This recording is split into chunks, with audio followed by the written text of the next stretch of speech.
Good morning बच्चों। आज हम फिजिक्स चैप्टर फर्स्ट किरण प्रकाशिकी एवं प्रकाशीय उपकरण का अध्ययन करेंगे। ये आपका पार्ट 6 है। इसमें हम पढ़ेंगे प्रिज्म क्या है। तो देखते हैं प्रिज्म क्या है। हेडिंग आपको डाल लेनी है प्रिज्म। प्रिज्म क्या है?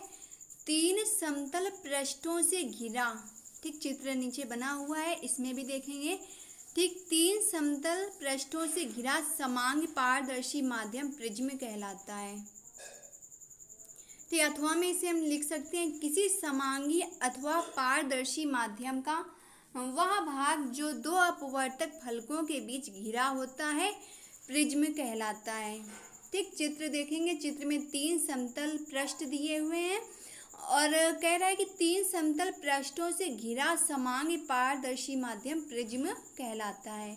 तो देखेंगे यहाँ पर, ठीक है, 3 समतल पृष्ठ दिए हुए हैं, ठीक, ए बी सी।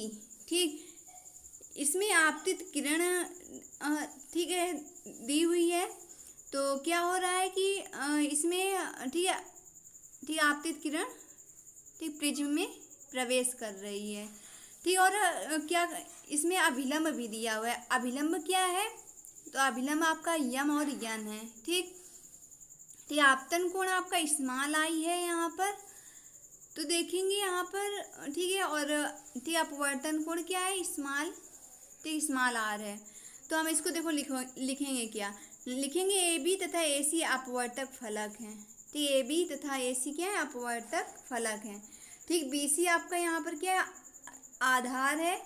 ठीक, और कोण है प्रिज्म कोण है।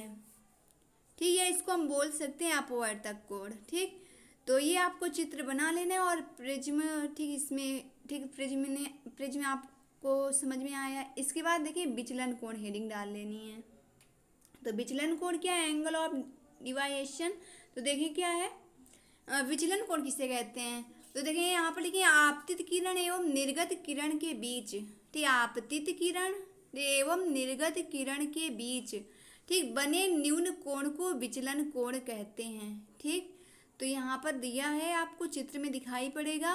क्या कह रहा है कि आपतित किरण एवं निर्गत किरण बाहर है और आपतित किरण जो प्रवेश कर रही है प्रिज्म में, ठीक उसको आपतित किरण बोल रहे हैं। जो बाहर निकली हुई है तो उसे निर्गत किरण बोलेंगे, और जो अंदर प्रवेश कर रही है वो क्या है? वो आपका प्रिज्म में प्रवेश कर रही है। ठीक, तो यहाँ पर आपको लिखना क्या? आपतित किरण एवं निर्गत किरण के बीच बने न्यून कोण को विचलन कोण कहते हैं।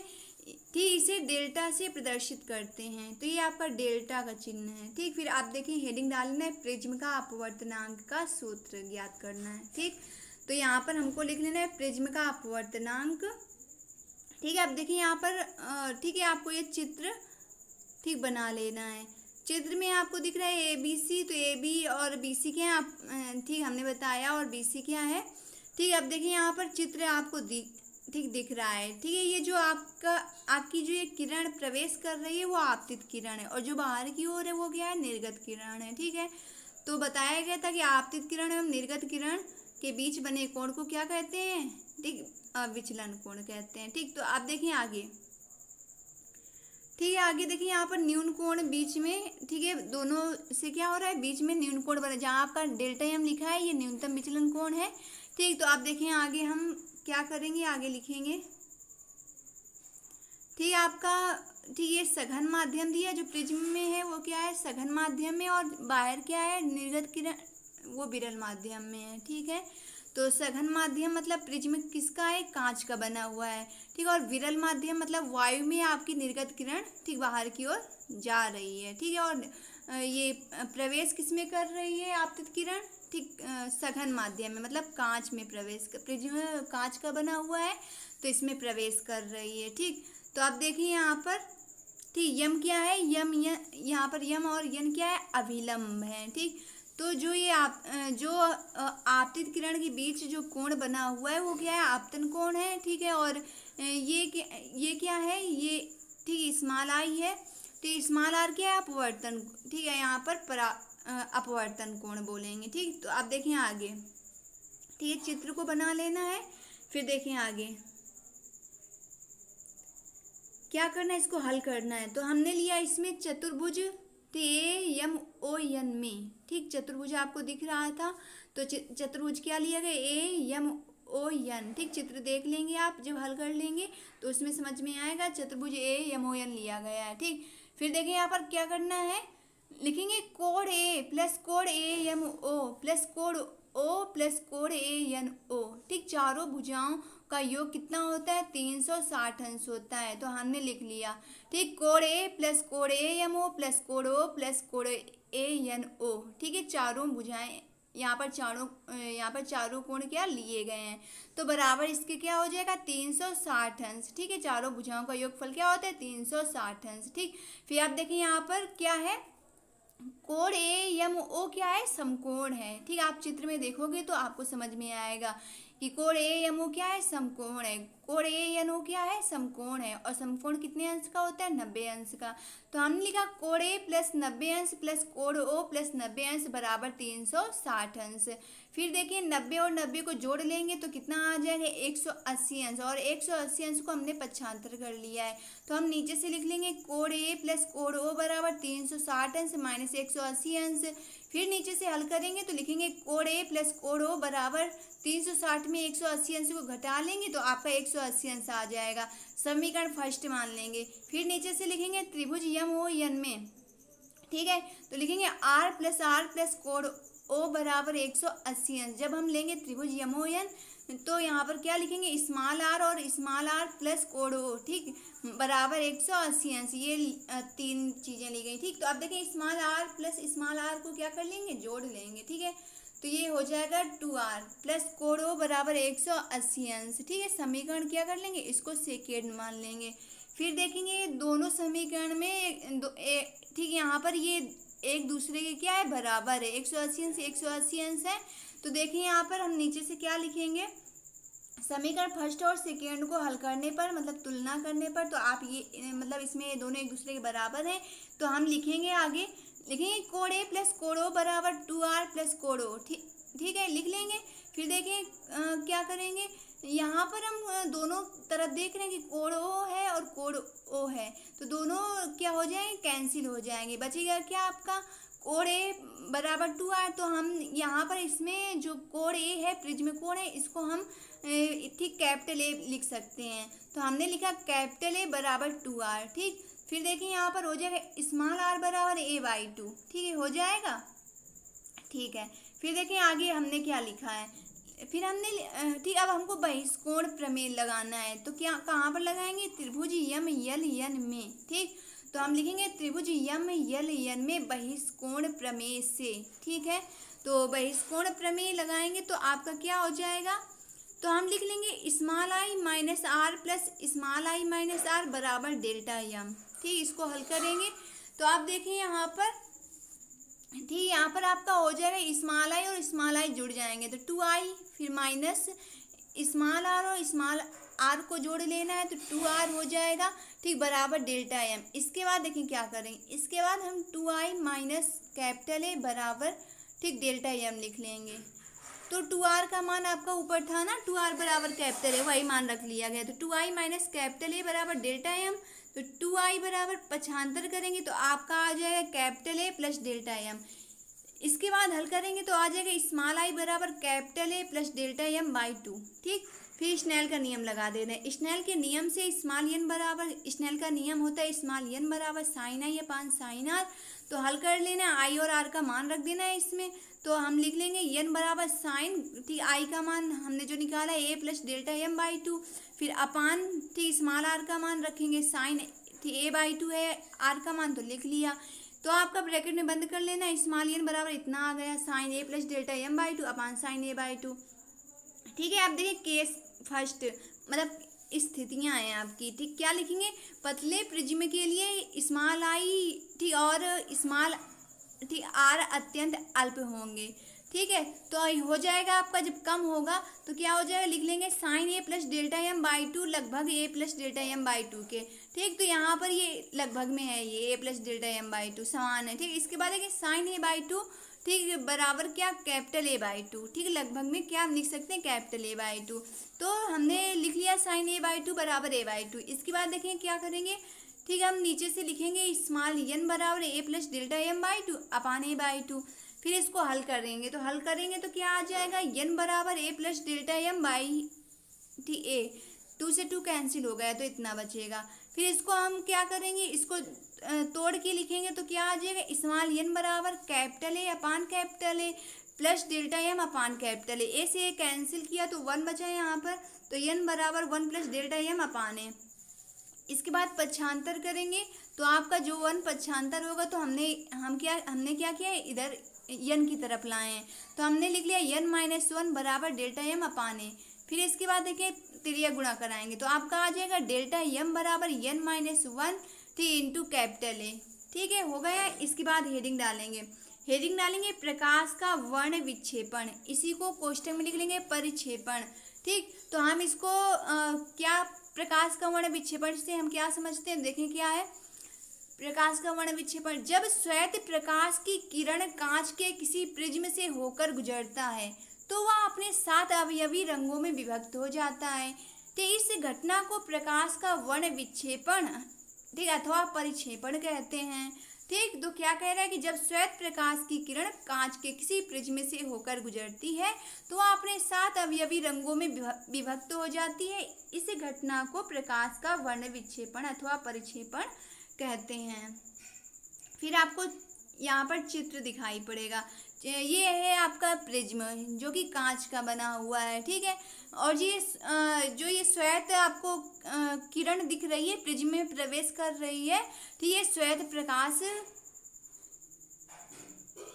किरण है, ठीक है। तो यहाँ पर आपको लिख लेना है श्वेत प्रकाश, ठीक प्रवेश कर रही है किरण, ठीक है श्वेत प्रकाश प्रिज्म में प्रवेश कर रही है ये, ठीक है। अब इसके बाद देखें जब प्रवेश प्रिज्म कांच का बना हुआ है, इसमें प्रवेश की श्वेत प्रकाश किरण, तो आपका क्या 7 रंगों के यहाँ पर 7 रंग, ठीक इससे दिखाई पड़ेंगे। जब आपका सूर्य का प्रकाश पड़ता है तो क्या होता है प्रिज्म में, तो क्या होता है कि 7 रंगों में विभक्त हो जाता है, ठीक है। तो ये देखें 7 रंग हैं इसमें, ठीक है।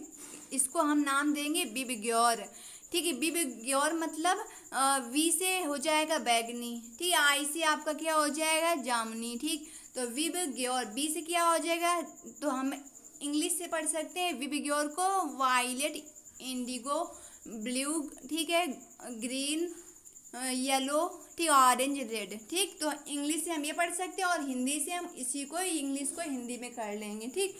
तो यहाँ पर आपको 7 रंग दिखाई पड़ रहे हैं, ठीक है। तो इसको आपको बना लेना है। फिर देखिए आगे, ठीक आगे क्या है, हेडिंग डालेंगे, क्या इस हेडिंग नहीं है अभी इसी में देख लें, थोड़ा सा और है। क्या बताया गया कि सूर्य के प्रकाश से प्राप्त रंगों में बैगनी रंग का विक्षेपण सबसे अधिक होता है, ठीक है। सूर्य के प्रकाश से प्राप्त रंगों में बैगनी रंग का विक्षेपण सबसे अधिक एवं लाल रंग का विक्षेपण सबसे कम होता है। तो न्यूटन ने 1666 ईस्वी में पाया कि भिन्न भिन्न रंग भिन्न भिन्न कोणों से विक्षेपित होते हैं। ठीक वर्ण विक्षेपण किसी पारदर्शी पदार्थ में भिन्न भिन्न रंगों के प्रकाश के भिन्न भिन्न वेग होने के कारण होता है। ठीक अर्थात किसी पदार्थ का अपवर्तनांक भिन्न भिन्न होता है। ठीक तो आपको समझ में आ गया किस रंग का प्रकाश अधिक होता है और किसका कम होता है। ठीक तो आपको ये बता देना है। फिर देखें आगे हेडिंग है वर्ण विक्षेपण का कारण क्या है, रीजन ऑफ डिस्पर्शन। ठीक तो देखें यहाँ पर वर्ण विक्षेपण का कारण क्या है, तो हम देखें यहाँ पर लिखेंगे पतले प्रिज्म हेतु। ठीक हमने ये ज्ञात किया था ना, तो लिखेंगे पतले प्रिज्म हेतु डेल्टा एम बराबर n-1 इंटू ए। फिर बैगनी रंग की किरण हेतु तो यहाँ पर लिखेंगे डेल्टा वी बराबर nv-1 इंटू ए, समीकरण फर्स्ट मान लेना है। फिर लिखेंगे लाल रंग की किरण हेतु तो डेल्टा आर बराबर nr-1 ठीक इंटू कैपिटल ए, समीकरण सेकेंड हो गया।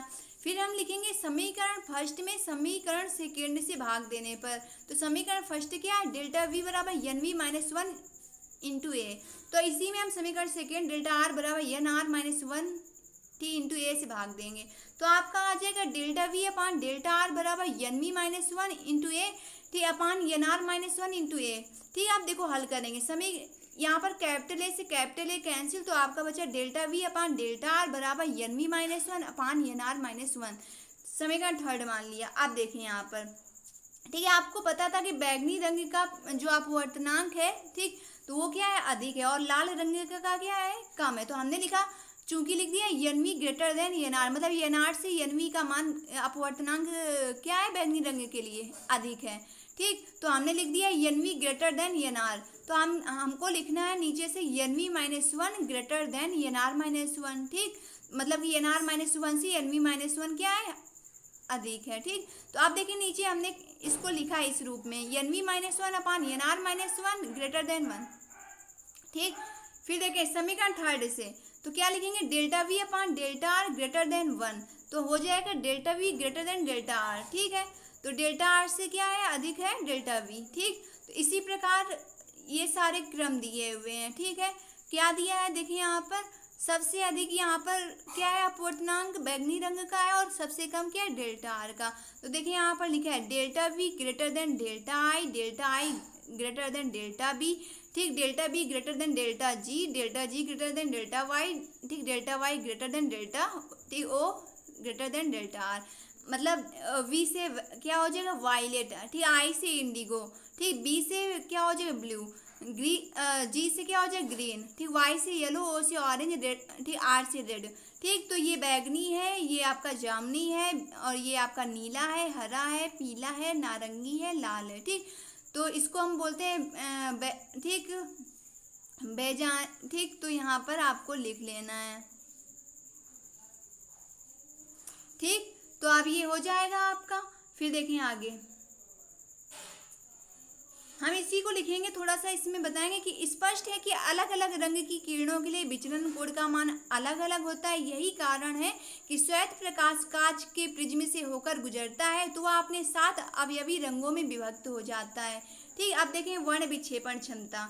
तो वर्ण विक्षेपण क्षमता बतानी क्या बताएंगे किन्हीं दो रंगों की निर्गत किरणों के बीच उत्पन्न कोणीय वर्ण विक्षेपण थीटा तथा माध्य रंग की किरण के लिए विचलन कोण डेल्टा वाई का अनुपात प्रिज्म की वर्ण विक्षेपण क्षमता कहलाता है। तो हमें सूत्र बता देना हिंदी वाला वर्ण विक्षेपण क्षमता बराबर किन्हीं दो रंगों के लिए कोणीय वर्ण विक्षेपण बटे तो इन रंगों के माध्य रंग की किरण का विचलन कोण। ठीक तो देखें आगे क्या करना है हमें लिखना है सिंबल के रूप में। तो आपका वर्ण विक्षेपण क्षमता है तो इसको यहाँ पर किससे प्रदर्शित करेंगे ओमेगा से। तो लिखेंगे ओमेगा बराबर थीटा अपान डेल्टा वाई। ठीक कर लिया। फिर इसके बाद देखिए थीटा बराबर सूत्र होता है delta V minus delta R. ठीक है डेल्टा एम बराबर एन माइनस वन इंटू ए। तो हमें क्या लिखना है कि ठीक है हमें लिखना है थीटा की जगह हमने मान रखा है सूत्र रखा है तो हमने नीचे से रखा तो क्या आया है ठीक ओमेगा बराबर डेल्टा वाई माइनस डेल्टा ठीक delta Y minus delta R ठीक अपान डेल्टा वाई। ठीक है delta V minus delta R upon delta Y. ठीक तो आप देखें इसको हम यहाँ पर क्या करेंगे हल करेंगे। ठीक हल करने पर क्या आ जाएगा आपका तो डेल्टा वी है तो यहाँ पर लिखेंगे ओमेगा बराबर n we minus one into A ठीक minus n are minus one into A. ठीक है डेल्टा वाई बराबर हो जाएगा n we minus one into A ठीक minus n are minus one into A delta r बराबर। ठीक है तो अब देखिए हमने ऊपर हल भी किया था। फिर अपान डेल्टा वाई की जगह रखेंगे n y minus one into A. ठीक अब हल करेंगे हल करने पर आपका आएगा ओमेगा बराबर कैपिटल ए और हमने एक कॉमन करके इसको खोल दिया है तो लिख लिया capital A n we minus one ठीक minus n are minus minus plus तो minus n r plus one. इसके बाद minus one plus one cancel तो बचा कैपिटल ए से कैपिटल ए कैंसिल ऊपर नीचे अंशवाहर में तो आपका बचा ओमेगा बराबर n we minus n r upon n y minus one. तो यह आपका आ गया वर्ण विक्षेपण क्षमता। ठीक तो इसमें हम देखें क्या लिखेंगे नोट में थोड़ा सा लिखना है क्या लिखेंगे कोणीय वर्ण विक्षेपण क्षमता मात्रक विहीन एवं विमाहीन राशि है। ठीक दूसरे में क्या लिखेंगे वर्ण विक्षेपण क्षमता का मान सदैव निश्चित होता है। ठीक अतः ये प्रिज्म की बनावट आदि पर निर्भर नहीं करता है। ठीक कोणीय वर्ण विक्षेपण क्षमता का क्या है, मात्रक विहीन है और अविमाहीन राशि है। ठीक है, तो ये आपको बता देना है। इसके बाद देखिए क्या है, इसके बाद आपको हेडिंग डालनी है प्रकाशिक यंत्र, ऑप्टिकल इंस्ट्रूमेंट्स। तो देखिए प्रकाशिक यंत्र क्या है, क्या कहा जा रहा है कि जब वस्तुएं बहुत सूक्ष्म अथवा बहुत दूर स्थित होती हैं तो हमारी आंखें उन्हें स्पष्ट नहीं देख पाती हैं। ठीक, जिन युक्तियों या उपकरणों द्वारा उन्हें स्पष्ट एवं आवर्धित देखा जा सकता है उसे प्रकाशीय उपकरण कहते हैं। ठीक, दर्पणों, लेंसों, प्रिज्मों के परावर्ती तथा अपवर्ती गुणों का उपयोग करके अनेक प्रकाशीय युक्तियां एवं यंत्र तैयार किए जाते हैं। ठीक, जैसे ठीक, तो ये कई उपकरण हैं। तो क्या है, सूक्ष्मदर्शी, दूरदर्शी, ये सब है। तो आप देखें क्या है, हेडिंग है आपका मानव नेत्र। ठीक, मानव नेत्र क्या है। ठीक, तो मानव नेत्र क्या है, तो हम इसमें देखें पढ़ेंगे क्या, लिखेंगे नेत्र एक गोलाकार गेंद की भांति होती है। ठीक है, मानव नेत्र क्या होता है, मानव नेत्र होता है एक गोलाकार, यहाँ पर गोलाकार है ना, हाँ, तो नेत्र, मानव नेत्र होता है एक गोलाकार गेंद की भांति होता है। ठीक, नेत्र के गोले की रक्षा के लिए एक श्वेत पटल अपारदर्शक भाग नेत्र को ढके रहता है। ठीक है, तो हम ऐसा करें कि इसको हम अगली क्लास में पढ़ते हैं, मानव नेत्र। ठीक, thanks class, thanks for watching this video.